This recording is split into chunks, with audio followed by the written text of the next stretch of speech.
Hello বন্ধুরা, Tom হ্যাঙ্কসের movie যারা দেখেছেন তারা জানেন যে টম হ্যাঙ্কস নিজেই একটি ক্যাটাগরি। এই মুভিগুলির মধ্যে আপনি লাইফের নানান লেসন জানতে পারবেন। আজকে আমরা যে মুভিটির সম্বন্ধে আলোচনা করব সেটা হলো টম হ্যাঙ্কসের দ্য টার্মিনাল। টম হ্যাঙ্কস অভিনীত আরও একটি মাস্টারপিস হচ্ছে এই মুভিটি, যার IMDb রেটিং 7.4। এই কাহিনীটি হলো ভিক্টরের, যে পূর্ব ইউরোপের ছোট একটি দেশে বসবাস করে যার নাম ক্রকোজিয়া। আর সে কিছু কাজের জন্য আমেরিকার নিউ ইয়র্ক শহরে আসে। আর সেই নিউ ইয়র্কেরই এয়ারপোর্টে নেমে যখন ইমিগ্রেশনের সময় সে তার সেই পাসপোর্ট অফিসারকে দেয়, তখন সে তার পাসপোর্ট চেক করে কম্পিউটারে দেখে যে পাসপোর্ট ইনভ্যালিড দেখাচ্ছে। আর সেই ইমিগ্রেশন অফিসার এয়ারপোর্টের সিকিউরিটি টিমকে ডেকে আনে, আর তারা ভিক্টরকে ধরে তাদের সাথে নিয়ে যায়। আর ওইখানে যে সিকিউরিটি অফিসার থাকে সে ভিক্টরকে প্রচুর প্রশ্ন করে, কিন্তু এখানের মূল সমস্যা হলো ভিক্টর ইংলিশ জানে না, আর সে কেবল তার নিজের দেশেরই একটি বিশেষ ভাষা জানে। এই জন্য সে তার প্রশ্নের কোনো উত্তর দিতে পারে না। আর তার জন্য ভিক্টরের কাছ থেকে পাসপোর্ট আর টিকিট নিয়ে নেওয়া হয়। আর এবার ওখানে আরও একজন অফিসার আসে যার নাম ফ্র্যাঙ্ক ডিকসন। আর ডিকসন এয়ারপোর্টের কাস্টম ও বর্ডার প্রোটেকশনের অফিসার। আর যখন ভিক্টরকে ওর কাছে নিয়ে যাওয়া হয় তখন সে ভিক্টরকে বলে তার দেশে সিভিল ওয়ার মানে গৃহযুদ্ধ শুরু হয়ে গিয়েছে, যার জন্য তার দেশের সরকারের অবস্থা খুবই খারাপ হয়ে গিয়েছে। আর সেই জন্যই ওই দেশের থেকে বিমান আসা এবং যাওয়া দুটোই বন্ধ হয়ে গিয়েছে। আর এই জন্যই তার ট্রাভেল ভিসা আপাতত স্থগিত হয়ে রয়েছে, আর পাসপোর্ট বাতিল দেখাচ্ছে। আর এদিকে ভিক্টর ইংলিশ জানে না, আর সেই অফিসারের একটি কথাও সে বুঝতে পারে না। অফিসার তাকে আবারও বোঝায় তার দেশে যতক্ষণ না পর্যন্ত সিভিল ওয়ার শেষ হচ্ছে ততক্ষণ না তুমি আমেরিকার মাটিতে পা দিতে পারো না নিজের দেশে যেতে পারো। আর সে তাকে খাওয়ার জন্য কিছু কুপন দেয়, আর ফোনে কথা বলার জন্য কলিং কার্ডও দেয় যাতে সে নিজের বাড়ির লোকের সাথে কথা বলতে পারে, আর একটি পেজারও দেয়। তাকে এবার এয়ারপোর্টের লাউঞ্জে মানে আরাম কক্ষে ছেড়ে দেওয়া হয়। ভিক্টর এখনো কিছু বুঝে উঠতে পারে না যে সব হচ্ছেটা কি। তখন এয়ারপোর্টের একটি টিভিতে তার নিজের দেশ ক্রকোজিয়ার একটি রাষ্ট্রগান সে শুনতে পায়। আর যখন সে ওইদিকে যায় তখন সে দেখে তার দেশের অবস্থা খুবই খারাপ, আর এই খবরটাও ইংলিশে চলে, যার জন্য সে কিছুই বুঝে উঠতে পারছে না। আর সে চারিদিকে থাকা কিছু লোকজনের সাহায্য চায়, কিন্তু ভিক্টর না ইংলিশ জানে না বাকিরা তার দেশের ভাষা জানে। এই কারণে ভিক্টর খুবই বিব্রত হয়ে পড়ে। তার কাছে যে কলিং কার্ড আছে সেটা দিয়ে সে নিজের বাড়িতে ফোন করতে চায়, কিন্তু সেটার উপরও ইংলিশে লেখা, যেগুলো তার কিছুই বোঝা সম্ভব হচ্ছে না। আর ওইখানে লোকেদের থেকে সাহায্য চাইলেও তারা কিছুই করতে পারছে না, কারণ ভাষার সমস্যায় তাদের মধ্যে প্রধান অন্তরায় হয়ে দাঁড়ায়। আর এই অবস্থায় ভিক্টর না নিজের দেশে যেতে পারে না আমেরিকায় প্রবেশ করতে পারে, সেই এয়ারপোর্টেই ফেসে গিয়েছে। এবার এয়ারপোর্টে আসার পর থেকে এখনো পর্যন্ত ভিক্টরের অনেক সময় কেটে গেছে, আর এখন তার খুব খিদেও পায়। সেই জন্য সে ওই কুপনগুলি বার করে। তখন সে দেখে তার পেছনে একটা মেয়ে। সে নিজের ব্যাগ বন্ধ করার চেষ্টা করছে, কিন্তু সেটা সে কিছুতেই করতে পারছে না। তখন ভিক্টর তার নিজের কুপনগুলো পাশে রেখে তাকে সাহায্য করতে যায়। আর যখন সে যায় তখনই হাওয়াতে তার কুপনগুলো সব নিচে পড়ে যায়। আর ওখানে একজন পরিষ্কার করার লোক থাকে যার নাম গুপ্তা। সেই কুপনগুলি নোংরা ভেবে তার ময়লার বাক্সের ভেতর তুলে নেয়। ভিক্টর সেটা খেয়াল করা মাত্রই সে ওই নোংরা বাক্স থেকে সেই খাবার কুপনগুলিকে খোঁজা শুরু করে দেয়। আর গুপ্তা তাকে বলে তুমি পরের মঙ্গলবার আসবে, আর তখন তুমি তোমার সব কুপনগুলি পেয়ে যাবে। আর ভিক্টর ওখান থেকে চলে যায়। ভিক্টরের এখন খিদে পেয়েছে, কিন্তু তার কাছে খাবার কোনো কুপন নেই। আর এবার রাত হয়েছে, আর সেভাবে এখন সে ঘুমোবে কোথায়। তখনই এয়ারপোর্টের একটা জায়গায় দেখে নতুন কনস্ট্রাকশন চলছে, ওই জন্য ওখানে লোকজনের যাতায়াত কম। ভিক্টর দেখে ওখানে অনেক খালি চেয়ার, আর সেখানে সে ঘুমানোর চেষ্টা করে, যেটা ঘুমানোর জন্য ভিক্টরের ঠিক আরামদায়ক হয় না। যার জন্য সে তার ব্যাগ থেকে একটা ছোট চাকু বার করে, আর সেটা দিয়ে সেগুলোকে কেটে তার জন্য ঘুমানোর একটা বেড বানায়। আর তার কাছে একটা ডিব্বা থাকে, যেটাকে সে বালিশ হিসেবে মাথার তলায় রেখে ঘুমিয়ে পড়ে। পরের দিন ভিসা নেওয়ার জন্য সে ইমিগ্রেশন ডিপার্টমেন্টে যায়, আর সেখানে একজন ইমিগ্রেশন অফিসারের সঙ্গে দেখা হয় যার নাম ডলোরেস টরিস। আর যখন সে টরিসকে ফর্ম ভরে দেয় তখন সে বলে তোমার ফর্ম রিজেক্ট হয়ে গিয়েছে, কারণ তোমার কাছে ভ্যালিড পাসপোর্ট নেই। আর এই কথা শুনে ভিক্টর খুবই বিব্রত হয়ে পড়ে, আর সে এয়ারপোর্টের ওয়েটিং এরিয়াতে বসে থাকে। তখনই ডিকসনের নজর তার উপরে পড়ে, আর তখন ডিকসনকে ফিল্ড কমিশনার বলে সে খুব শীঘ্রই রিটায়ার্ড হবে, আর তোমার নাম আমি এই নতুন ফিল্ড কমিশনারের জন্য সুপারিশ করে দিচ্ছি। আর এই কারণে সে চায় না এয়ারপোর্টের নিরাপত্তাতে কোনো ত্রুটি থাকে। এরপর ডিকসন ভিক্টরের সাথে দেখা করে আর বলে ঠিক 12টার সময় নিরাপত্তা রক্ষী বদল হয়, আর 5 মিনিটের জন্য ওই গেট খালি থাকে। ওই 5 মিনিটের মধ্যে তুমি এয়ারপোর্ট থেকে বাইরে বেরিয়ে যেতে পারো। এবার 12টা বাজে, আর ডিকসন গার্ডকে ইশারা করে দেয় যে সে যেন ওইখান থেকে চলে যায়। আর যখন গার্ড ওখান থেকে সরে যায়, আর তখন ভিক্টর সেখানে চলে আসে, আর সে সেখান থেকে বেরোতে যাবে, সেই সময় তার নজর পড়ে উপরে লাগানো ক্যামেরার দিকে। আর সে ডিকসনের সমস্ত চালাকি বুঝে যায়। তার প্ল্যান ছিল যে যদি ভিক্টর ওইখান থেকে বেরোয় তাহলে সেটা অবৈধ হবে আর ওকে গ্রেপ্তার করে নেওয়া হবে। আর এই জন্যই ভিক্টর ওখান থেকে বাইরে বেরোয় না। কিছুদিন পর দেখা যায় ওইখানে একটি মেয়ে আসে যার নাম এমিলিয়া ওয়ারেন। আর সে ছিল একজন বিমান সেবিকা। আর সে যখন হেঁটে যায় তখন ফ্লোর ভেজা হওয়ার দরুন সে পিছল খেয়ে পড়ে যায়, আর ভিক্টর তখন তাকে সাহায্য করে, আর এমিলিয়া সেখান থেকে চলে যায়। আর এবার সিনেমাটিতে দেখানো হয় ভিক্টর খুবই ক্ষুধার্ত হয়ে পড়ে। তখন তার নজরে আসে একজন মহিলা ট্রলি একটি মেশিনের কাছে নিয়ে যায়, আর যখন ট্রলিটিকে ওই মেশিনের সামনে রেখে দেয় তখন মেশিন থেকে পয়সা বের হয়। ভিক্টরের পয়সা দরকার, আর সেই জন্য সে পুরো দিন এয়ারপোর্টের ফাঁকা ট্রলি খোঁজে, আর সেগুলিকে একত্রিত করে ওই মেশিনের কাছে নিয়ে যায়। আর সে কিছু পয়সা পায়, আর ভিক্টর ওই পয়সা দিয়ে খাবার খায় আর ইংলিশ শেখার জন্য কিছু বইও কেনে। আর সে এইরকম অনেক রাত জেগে ইংলিশ শেখে, আর বেশ কিছু দিনের মধ্যে সে মোটামুটি ইংলিশ শিখে ফেলে, যার জন্য টিভিতে যা সংবাদ আসে তা সে বুঝতে শুরু করে। আর এবার দেখানো হয়েছে প্রতিদিনের মতো সে ট্রলি মেশিনের কাছে নিয়ে যাচ্ছে। তখন সেখানে একজন লোক আসে আর তার থেকে সব ট্রলি নিয়ে যায়, আর সেই সবের পিছনে ডিকসনের হাত থাকে, কারণ ডিকসন চায় না যে সে এই এয়ারপোর্টে থাকুক। আর এখন ভিক্টর আরও একবার ইমিগ্রেশন ডিপার্টমেন্টে যায় আর টুরিস্টের সাথে দেখা করে। আর সে বলে তোমার পাসপোর্ট বৈধ না, আর তোমার এখানে আসা বেকার। আর এই কথা শুনে সে ওখান থেকে বেরিয়ে যায়। এরপর একটা ছেলে আসে তার কাছে যার নাম এনরিক ক্রুজ। সে এয়ারপোর্টের রান্নাঘরে কাজ করে, আর সে ভিক্টরকে বলে আমি টুরিস্টকে খুব পছন্দ করি, আর তুমি যদি টুরিস্টের পছন্দ অপছন্দের ব্যাপারে আমাকে বলো তাহলে তোমাকে আমি রোজ খাবার দেব। আর ভিক্টর এই ব্যাপার মেনে নেয়।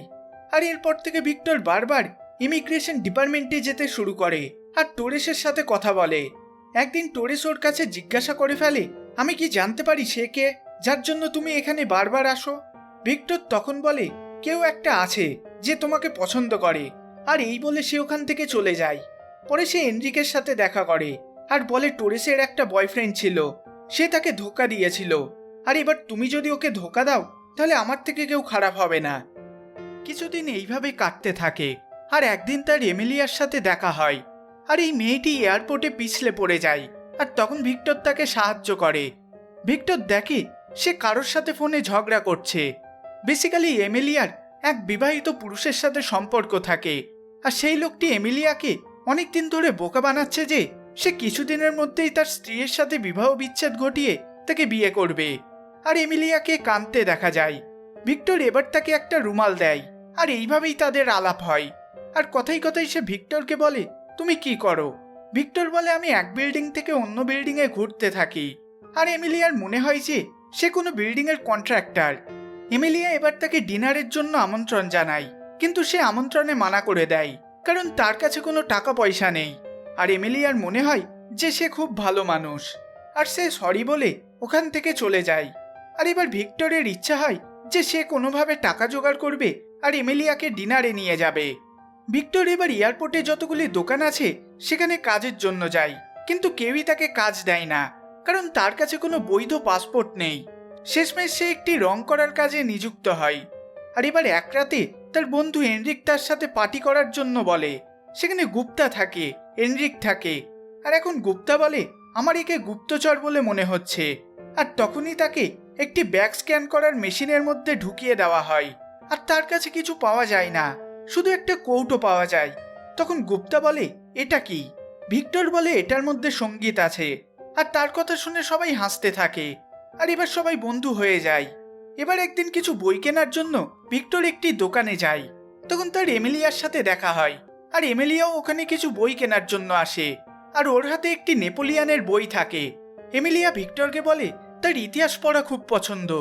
আর কথাই কথাই এমিলিয়া তাকে আবারও একবার লাঞ্চের জন্য বলে। আর এবার ভিক্টর হ্যাঁ বলে দেয়। আর তখনই এমিলিয়ার পেজারটি বাজতে শুরু করে দেয় আর সে ওখান থেকে চলে যায়। আর এবার প্রথমবারের জন্য ভিক্টরের মনে হয় সে তাকে ভালোবেসে ফেলেছে। আর এখন ভিক্টরের এয়ারপোর্টে থাকা 1 মাস হয়ে গিয়েছে। আর ওখানে একটা কাণ্ড ঘটে। সেখানে একজন ছেলে কিছু ওষুধ বিনা অনুমতি ছাড়া তার দেশে নিয়ে যাচ্ছে। আর যখন কাস্টম অফিসাররা তার থেকে ওই ওষুধ ছিনিয়ে নেয় তখন ছেলেটি আত্মহত্যা করার চেষ্টা করে। তখন ভিক্টরকে সেখানে ডেকে আনা হয়, কারণ ওই ব্যক্তিটি তার প্রতিবেশী দেশের ছিল আর ওই ছেলেটিও ইংলিশ জানে না। এই জন্য ভিক্টরকে ডাকা হয় যাতে সে তার ভাষা বুঝতে পারে। আর যখন ওখানে ভিক্টর পৌঁছায় তখন ছেলেটি তাকে বলে ওই ওষুধগুলো তার পিতার জন্য, আর তার পিতা অসুস্থ, আর ওই ওষুধগুলো যদি ওখানে না পৌঁছায় তাহলে সে মারা যাবে। ভিক্টর যখন এই কথাগুলি ডিকসনকে বলে তখন ডিকসন মানা করে দেয় যে বিনা লাইসেন্সে কেউ এদেশ থেকে ওদেশে ঔষধ নিয়ে যেতে পারবে না। যদিও ছেলেটি ডিকসনের কাছে হাত জোর করে অনুমতি চায়, কিন্তু সে কোনো কথাই শোনে না আর তাকে গ্রেপ্তার করে নেওয়া হয়। আর এখন ভিক্টরের মনে হয় যে এই মানুষটির সাথে অবিচার হচ্ছে। তাই ভিক্টর খানিকটা চালাকির সাথে ডিকসনকে বলে ওই ছেলেটি ওষুধগুলো তার দেশের পালিত জন্তুর জন্য নিয়ে যাচ্ছে। আর ভিক্টর একই কথা ওই ছেলেটিকে শিখিয়ে দেয় যাতে সেও একই কথা ডিকসনকে বলে। আর ছেলেটি ঠিক একই কথা বলে। এই কারণে ডিকসন তাকে ছাড়তে বাধ্য হয়, কারণ আমেরিকাতে একটা কাস্টম রুল আছে যে পশুর জন্য তুমি ওষুধ এক দেশ থেকে অন্য দেশে বিনা অনুমতিতে নিয়ে যেতে পারো। আর এই জন্যই ভিক্টরের প্রতি ডিকসনের খুব রাগ হয়। আর সে তার গলা ধাক্কা দিয়ে পাশে নিয়ে যায় আর বলে আমি তোমাকে জেলে পাঠিয়ে দেব। তখনই ওখানে ফিল্ড কমিশনার চলে আসে। আর তখন ডিকসনের খুবই লজ্জা বোধ হয় আর ভিক্টরকে ছেড়ে দেয়। এরপর ফিল্ড কমিশনার ডিকসনকে বলে তোমার নিজের রাগের উপর তোমার নিয়ন্ত্রণ রাখা উচিত আর ভিক্টরের থেকে তোমার কিছু শেখা উচিত। আর এ কথা গোটা এয়ারপোর্টে ছড়িয়ে পড়ে যে ভিক্টর কি করে একজন মানুষকে সাহায্য করেছে। আর এখন ভিক্টর সবার চোখে হিরো হয়ে উঠেছে। এবার ভিক্টর তার বন্ধু এনরিকের সাথে কিছু নথি দেখে বুঝে যায় এমিলিয়া এই এয়ারপোর্টে 3 সপ্তাহ পরে আসবে আর সে তার সাথে দেখা করার জন্য পুরো তৈরি। এবার 3 সপ্তাহ পরে ভিক্টর ও গুপ্তা তার জন্য ওয়েট করে। আর তখনই কথায় কথায় ভিক্টর গুপ্তার ব্যাপারে জানতে চায়। তখন গুপ্তা বলে যে ভারতের মাদ্রাসে তার একটি দোকান ছিল যেখানে একটি পুলিশ তাকে খুবই বিরক্ত করত, যেই কারণে তার হাতে সেই পুলিশটি খুন হয়। এই জন্য তাকে তার পরিবার ছেড়ে এখানে আসতে হয়েছে। ভিক্টর তখন বলে এদেশে সরকার তোমাকে ওই দেশে পাঠিয়ে দেয়নি। গুপ্তা বলে যতক্ষণ পর্যন্ত আমি নিজের কাজ ভালো করে করছি ততক্ষণ পর্যন্ত এখানকার সরকার আমাকে ওই দেশে পাঠাবে না। এরপরে এমিলিয়া ওই এয়ারপোর্টে চলে আসে। আর এখন এয়ারপোর্টের সব স্টাফেরা ভিক্টরের বন্ধু হয়ে গিয়েছে। তারা এমিলিয়ার রাস্তাকে সুন্দরভাবে তৈরি করে দেয় যাতে সে সেই জায়গাতে পৌঁছাতে পারে যেখানে ভিক্টর আছে। আর এমিলিয়া ওই জায়গাতে পৌঁছে যায়। এদের দুজনের দেখা হয়। এবার ভিক্টর তাকে ডিনারের জন্য ইনভাইট করে। আর ডিনারের সময় তার যত বন্ধু থাকে যেমন গুপ্তা, এনরিক, তারা সবাই তার ডিনার ডেটকে সুন্দর বানানোর জন্য অনেক সাহায্য করে। আর এই ডেটের জন্য তাদের মধ্যে অনেক কথা হয় আর তারা অনেক কাছে চলে আসে। আর ডিনার শেষ হওয়ার পর ভিক্টর এমিলিয়াকে জিজ্ঞাসা করে তুমি এরপর কবে আসছো আবার? ও বলে 13 দিন বাদে। আর ভিক্টর এমিলিয়াকে বলে তুমি জানো নেপোলিয়ন তার বউকে গিফটে কি দিয়েছিল? এমিলিয়া তখন বলে আমি জানি না। আর ভিক্টর বলে 13 দিন বাদে আমি তোমাকে সেই কথা বলবো। আর এমিলিয়া ওখান থেকে চলে যায়। এবার ডিকসনের দুজনের মেলামেশা চোখে পড়ে আর তাদেরকে সিসিটিভি ক্যামেরাতে দেখে ফেলে। আর এদিকে 13 দিনের মধ্যে ভিক্টরের জন্য এনরিকো টোরেসের মধ্যে বিয়েও হয়ে যায় আর তারা খুব খুশি থাকে। 13 দিন কেটে যায়। এমিলিয়া এয়ারপোর্টে চলে আসে আর ভিক্টরের সাথে দেখা করার আগে ডিকসনের সাথে সে দেখা করে। আর ডিকসন বলে ভিক্টর কোনো বিল্ডিং এর কন্ট্রাক্টর নয় আর তার উপর আমরা সবসময় নজর রাখছি। একথা শুনে এমিলিয়া খুব দুঃখ পায় আর সে গেট নম্বর 67-এ যায় যেখানে ভিক্টর তার জন্য অপেক্ষা করছে। আর গিয়ে সে ভিক্টরকে বলে যে তুমি আমাকে ধোঁকা দিয়েছো আর আমি তোমার জন্য ওই মানুষটিকে ছেড়ে দিয়ে এসেছি যার সাথে আমি সম্পর্কে ছিলাম। আর ওই সব কথাগুলো বলে যেসব কথাগুলো ডিকসন তাকে বলেছিল।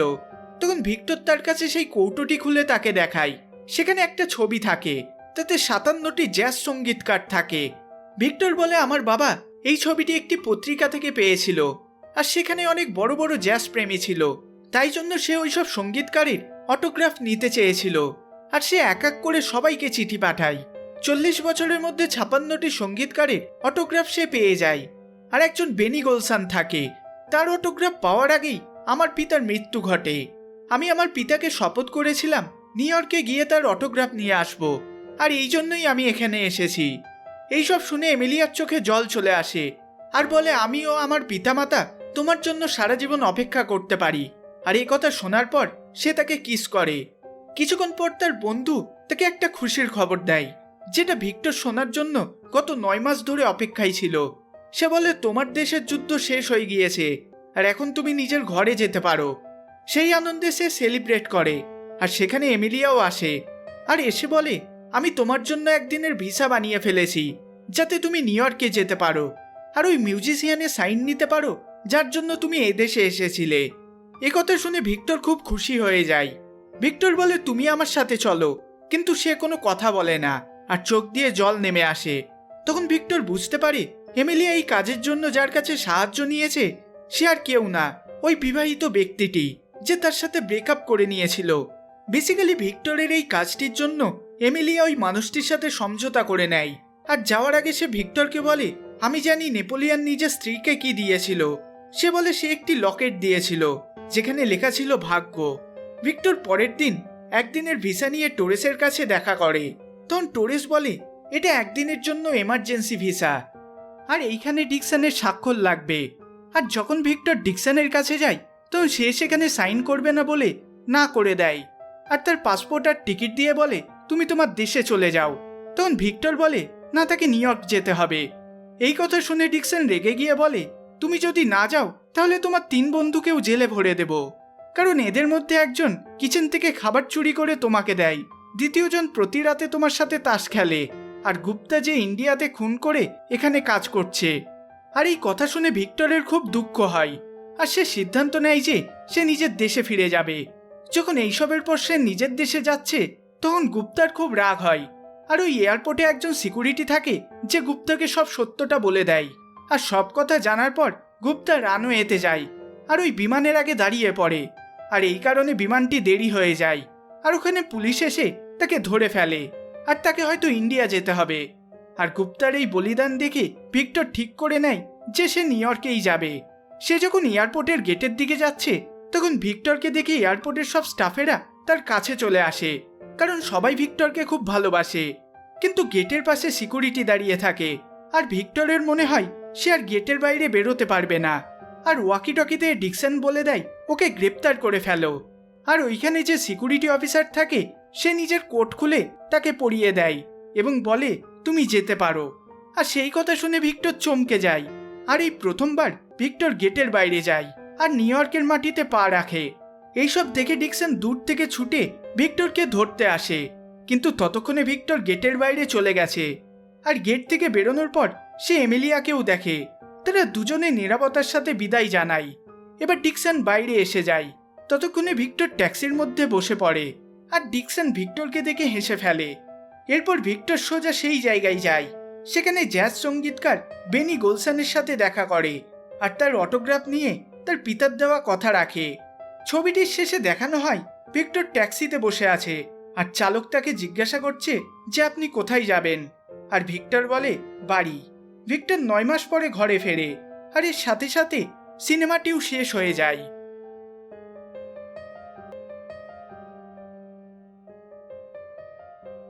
এই ভিডিওটি যদি আপনাদের ভালো লেগে থাকে তাহলে অবশ্যই লাইক শেয়ার করবেন আর চ্যানেলে নতুন হলে সাবস্ক্রাইব করবেন।